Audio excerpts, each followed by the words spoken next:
Good evening, ladies and gentlemen. This is Jerry Sansing on August the 13th. It's a Sunday, 2017, and this is an edition of the What's Going On in Corpus Christi, which is essentially Taxpayer Association around here. My producer is Dr. Janelle Bennett, and there are the air times: Monday at 9 p.m., Wednesday at 10 p.m., and then there's the way to contact me, and I'm getting some feedback here lately. It's gsansing, S-A-N-S-I-N-G, at gmail.com. And I'm going to go take my seat and discuss a few things that some of you want to hear and others don't. Okay, ladies and gentlemen, I think it's recording. As I said, I'm a one-man show here. I'm going to go around and take my seat and just give you a few items here, let you know what's going on around this area. And the first thing I think I'll do is go ahead and say these are flowers from Miss Connie, my mother, Miss Lynn, and Miss April 23. Okay, so you women are precious.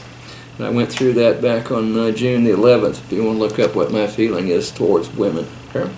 Now, I'd like to go ahead and give you the times again for this show. It's Monday at 9 p.m., and then Wednesday at 10 p.m., and then South Texas News and Reviews, which is a show I've been doing for years and years. That airs like Sunday at 9:30 to 10:30 p.m. and then Wednesday from 8 to 9 p.m. in the evening. And then if you would tune in to the voice of Ed Bennett, Mr. Bennett's region over there at Del Mar College, a true CPA, not just one that was claimed a while back by another board member. Okay, now what I'd like to do is indicate that I had attended a Del Mar College Board of Regents meeting on August the 8th. Okay, I went over there. They started at 10 a.m. and my class schedule afforded me the opportunity to go over there. So I did attend that, and I became very confused because what they were discussing the upcoming budget that was presented with no specifics given. Now, when I don't get specifics, folks, then I'm not a CPA and I'm not a sophisticated person in business, but I do know that you need to give the specifics if you're going to ask the taxpayers to fund you. Okay, so I really was very distressed with that. As distressed as I can get. I think disappointed is more the term than distressed. Okay, I'm the stressor, not the stressee. Okay, it was a typical DMC, now you see me, now you don't. Okay, they told you nothing about what was going to go on. It was just an overview of this, and we speculate this, and we can't guarantee that and the other. Now, I'm not a PhD mathematician or a certified public accountant, but I can tell when figures don't add up. And when they tell me that they're broke and they may have to spend this on this and they may have to spend that on that, and they're not prepared for it, and oh, woe is me, we're broke, then, you know, what can I say? Now, I don't know where all those past $5 million to $12 million a year at the end of the year profits went, but, you know, I know a good slug of your money's going out there at what I consider to be a total boondoggle with that Southside campus that 54% of you fine folks voted in. And I think that, you know, you're out of your minds, and I wish you had been told the truth about what that was going to do to you tax-wise, but, you know, that's water under the bridge. We can't back that up. Okay? All right, now, how can an elected Board of Regents member at Del Mar College be asked to support a budget that is pure speculation? Now, I've heard from several of the regents over there that they've never given specifics. You know, it's just maybe a 10-line item budget, and people don't know where the money's going from. Now, they're not sure how it's going to be spent, and I don't know, you know, how they've been getting along these many years, except we had we've got a board member, he's president, who's claimed to be a CPA, and everybody believed him and that he was taking care of business. And he wasn't. I'm going to discuss that in his campaign for re-election back here and see how many of those people are now on the gravy train over there, the people that donated to his campaign. They're going to be reaping in and an awful lot of money with all that construction for the bonds that you people voted in. Okay, now, I can tell you, as president of the Taxpayers Association in Corpus Christi, Texas, that we are, and they are, all of us are very concerned and very unhappy with Del Mar College these days. You know, I mean, there's some really bad things going on over there, folks, and I don't mind pointing them out. I've been there since 1989 when I retired from private industry to teach at Del Mar College. I do triple overloads this fall. That means I'm doing essentially, see, I've got 3 classes with labs as my full load. For years, what I've done to save taxpayers some money and the school a little money is I will do 2 classes in 1 classroom and then split the 2 labs off. And I've done 2 of those, which means I've essentially been teaching 4 classes and 4 labs for my 3 classes and 3 labs, which is my load. Now I do have 3 other classes, single classes with the lab. So I've got what is called a triple overload. And I did talk to one of the administrators today. I saw him over at the grocery store, and he said, "Thank you for doing that." And it's for the students, folks. You know, there are a bunch of people over there that are there because of the students and not to go get rich at Del Mar College expense and the taxpayers' expense.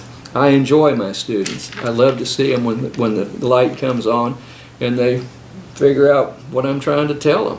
Okay? And I hope they can get into the medical professions or into biology, go to graduate school and, you know, pre-med, pre-pharmacy, pre-vet, pre-dental, and a lot of things. The practitioners, PAs, and so forth and so on. Okay?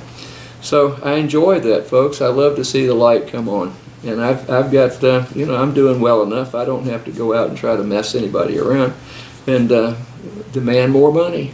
Okay, I just want what's right. We went 7 to 8 years without a single raise for Del Mar College employees and faculty members, as they, like I say, they wound up with $5 to $12 million profit per year. Okay, that's what they call an overage. It's a profit. You're not supposed to have that much money left over at the end of the year. And where did it go? That's my question. Where did it go? Okay, so I'm going to find out one of these days. But you know, the way you get administrators a raise is you promote their, not their salaries, but you promote their from a director to a vice president, and from, you know, whatever to another, and a dean to a director, and all that good stuff, and then you can up the pay and not have it come up as a pay raise. All right, I'm on to that one. And there's such an administrative bloat at Del Mar College, it just wants to make you want to sit down and cry. Makes me want to sit down and cry. Okay. Okay. Now, how can you expect the public to buy into bonds approaching $300 million, okay, and not having a method to pay for them or pay them off, okay? Without the tax increases, which was preached during the bond election for this last $139 million, I think it was, for that Southside campus. Now, folks, we don't need a Southside campus. You were duped with that one. And the billboard out there, the big plaque on the 96 acres of swampland out there, indicated that there would be no tax increases if you people would vote for that. And here we go. This year, they're proposing a tax increase to pay off just the interest and so forth on these bonds. And the 2014 is just now getting off the ground.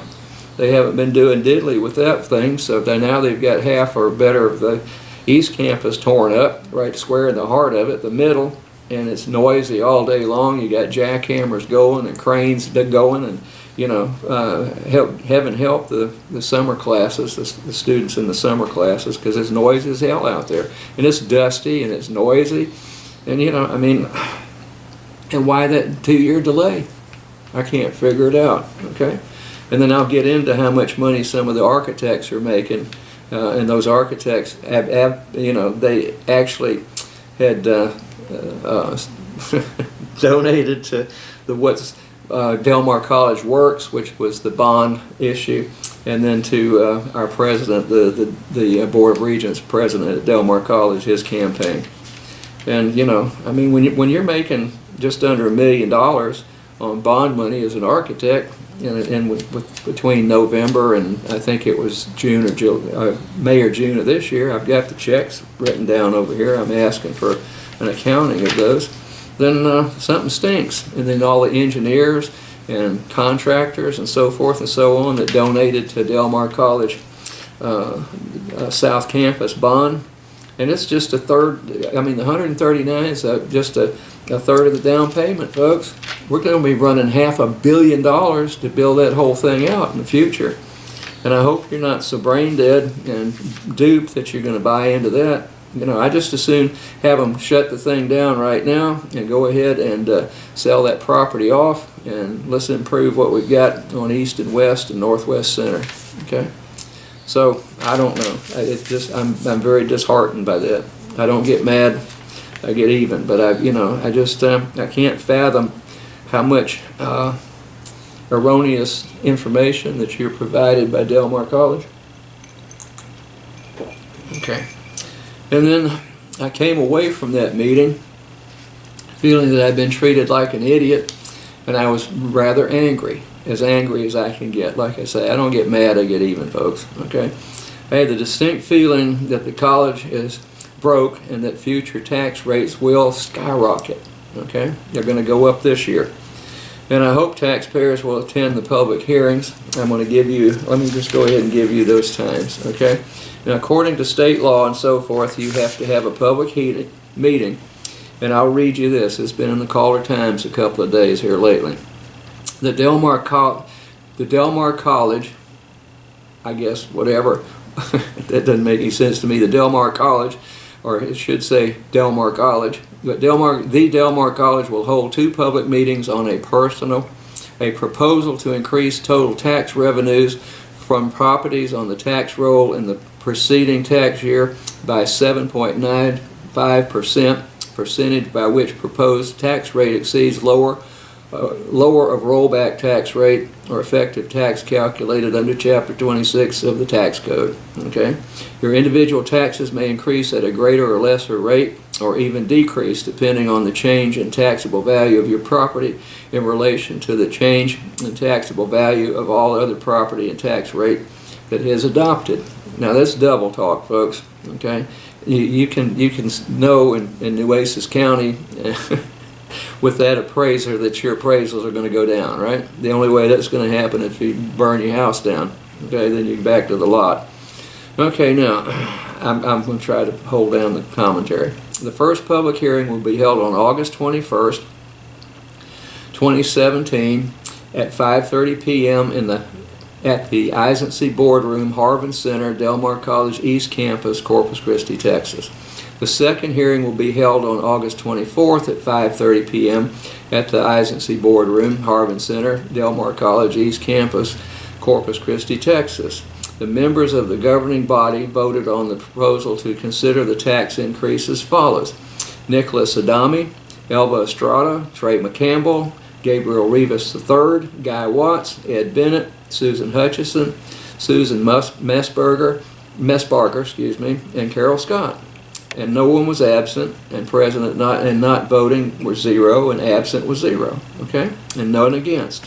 Okay, the average taxable value of a resident's homestead in Del Mar College last year was $151,708, based on last year's tax rate of 0.246159 per $100 of taxable value. The amount of taxes imposed last year on the average home was $373.44.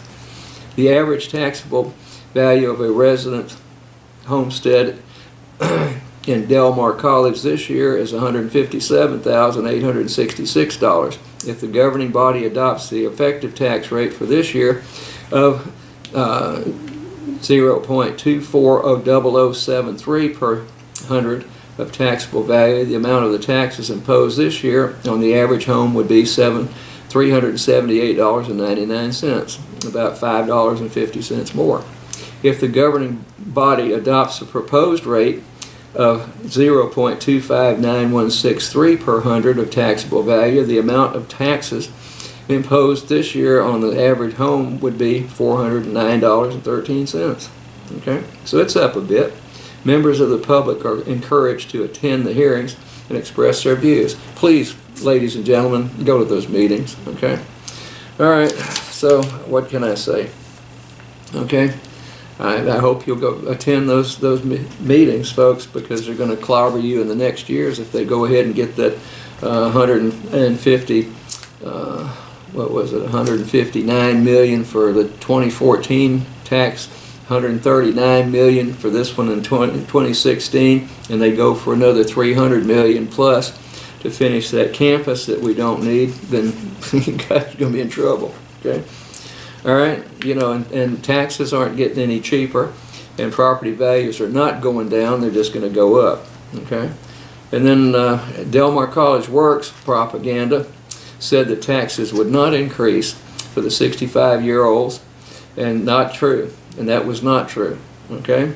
The sign on the 96-acre proposed Southside campus indicated no tax increase now if you voted for that bond, okay?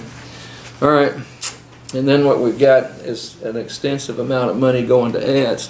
Now every time I get my copy of the Caller Times in my driveway every morning, there's another ad at the bottom, usually below the fold on the front page, that says, you know, dream on or something like that. Now how many of you folks out there don't know that Del Mar College exists, where it is, and how to get in there if you want to go take classes? And if you look at the number of students we have, it's been flatliner since probably 1980. Okay, we keep saying that we're bursting at the seams over there. We've deferred maintenance to the point of pain and agony over there. You know, things don't work, things break down, and we've got a big problem. I understand over there in the Venters building that some of the alarms don't work. I'm trying to check in on that and see what's going on with that thing. I know I've had to go over there and show them that they've got mold problems in the past, which they denied, and so forth and so on, as people over there got sick as a dog and couldn't go to work, and they had stuff blowing out of the vents and the air conditioning, black soot and so forth. Every night when they'd come in the next morning, you know, their desk could be covered with that stuff. So I'm as popular as Boyles over there, folks. And but you know, frankly, my dear, I'm a taxpayer.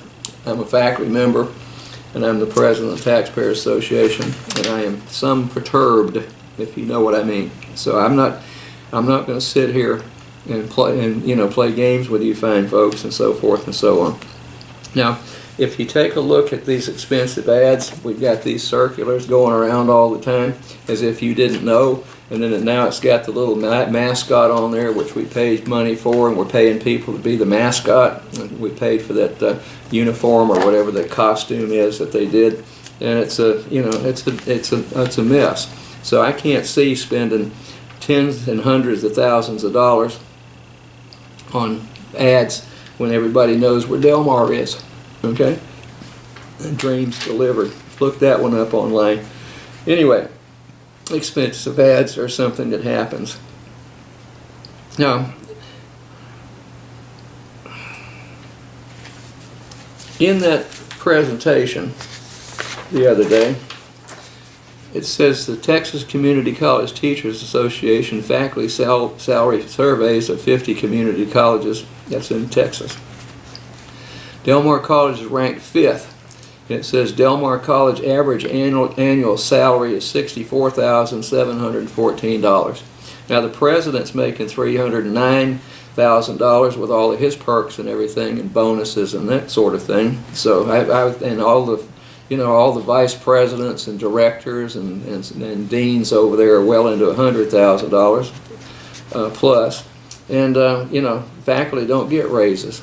So the way you are able to increase the salary for an administrator, and I use the term administrative bloat, that's what we've had over the past few years at Del Mar College, then what happens, folks, is they change a director to a vice president, and then they can say, well, we can up your salary because you've got a different job title. Okay?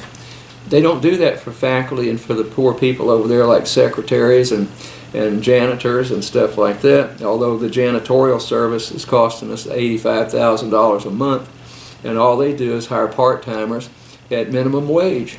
They don't have a chance at insurance and so forth and so on, like we used to have when we had full-timers. And our current president's the one that initiated that, and he used to preach. He grew up next to Del Mar College West, and that he was all for those people because he saw those custodians over there in yards, the groundskeepers and stuff all the time. So I don't know, it's at times I wonder what goes through people's minds over there. Now the way that you can get away with this high salary like this is I think they're talking about the average tenure track full-time faculty member, which is only 38% of the total faculty at Del Mar College. The rest of them are adjuncts, which make about a third of that, okay, if they're lucky.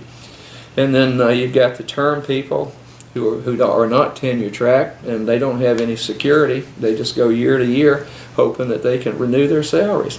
Now if a good qualified faculty member applies to Del Mar College and finds out that they're not going to be able to go in on a tenure track position, they're going to go elsewhere. So that's the way you can get the average salary up, is just not calculate those people in the equation. That's only the 38% of us. Okay, all right.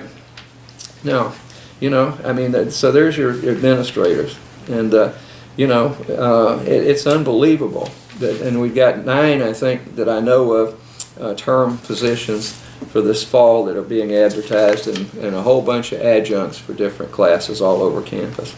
Okay, and so administrative bloat and so forth. Now I'm going to read a letter that I received from a student. Okay, and I think this will explain why people get so frustrated, students do, when they apply at Del Mar College, and that may be one of the reasons for the profound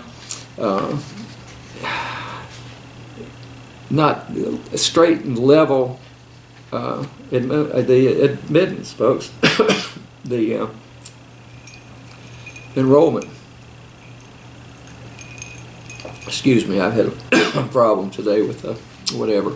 Okay, this is handwritten. It's not signed, and since I can be complained about and groused about, and grievances filed against me, and I can't find out the name of the student, then I don't think that this is going to apply either.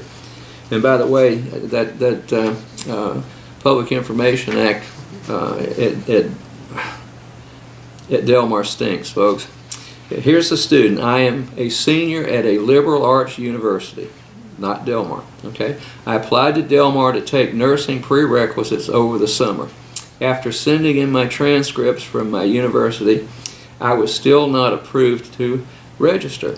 I had to go to the registrar and explain to them that I have taken 4 English classes where we read the great books and have taken 2 philosophy classes. They said those wouldn't be accepted, but they would take my general psychology class.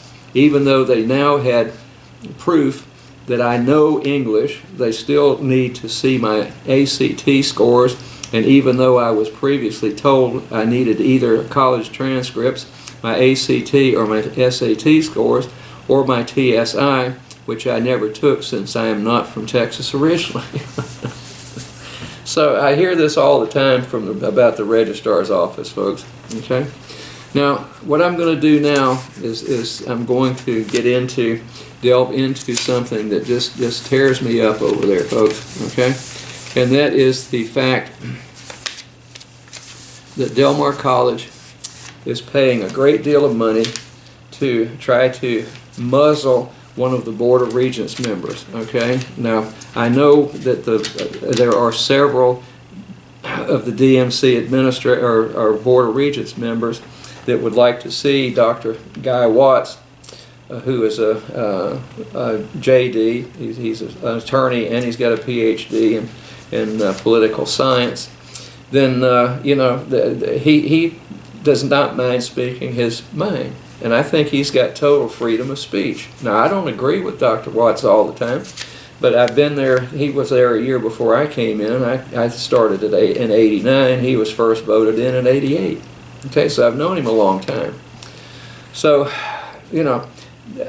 I was thinking the other day when it was at the end of that board meeting. I left at 12:30. I had a 1 o'clock class until 2:20, and then I walked back over there, and they were getting into the middle of this. Mr. Augustin Rivera, our in-house counsel, was over there reading this document, this investigation report to the Board of Regents meeting, or to the Board of Regents, okay?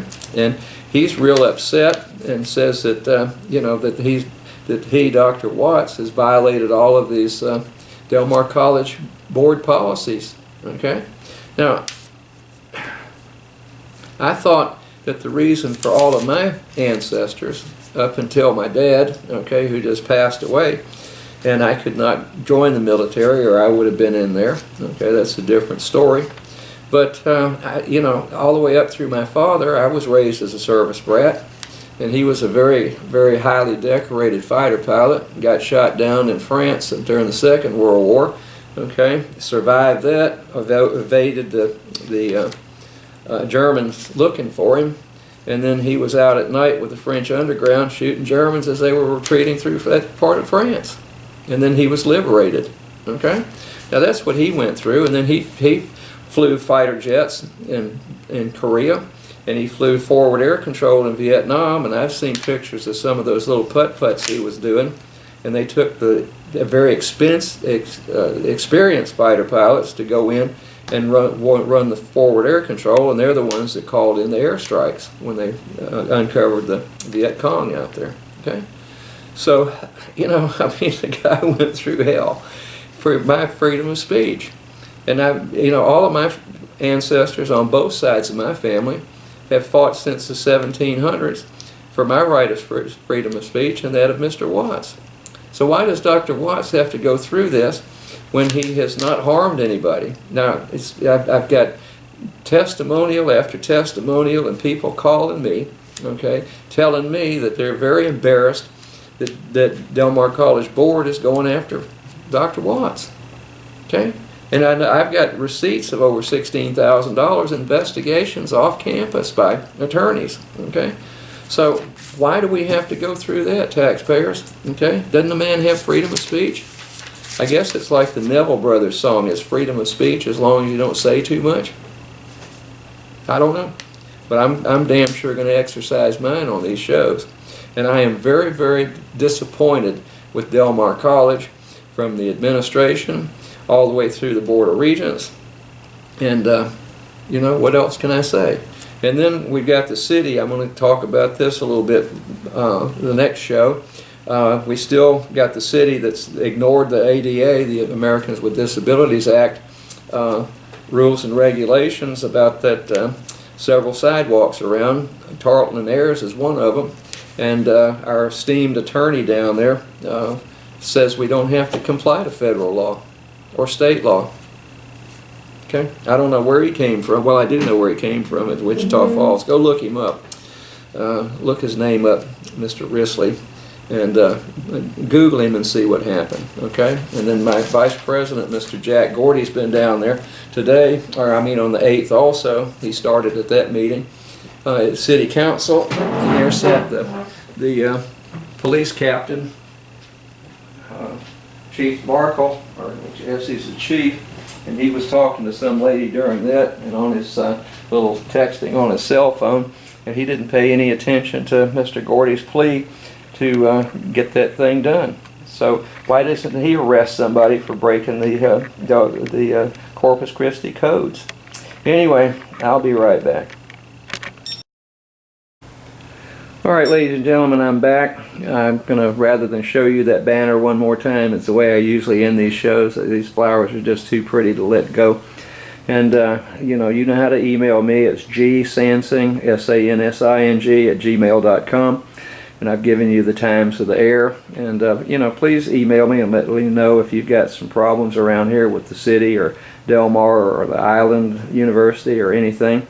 And I'm just going to let this play out. Thank you one more time, Miss Lynn, and April 23, and Miss Connie, my mom. Thank you. Have a good evening.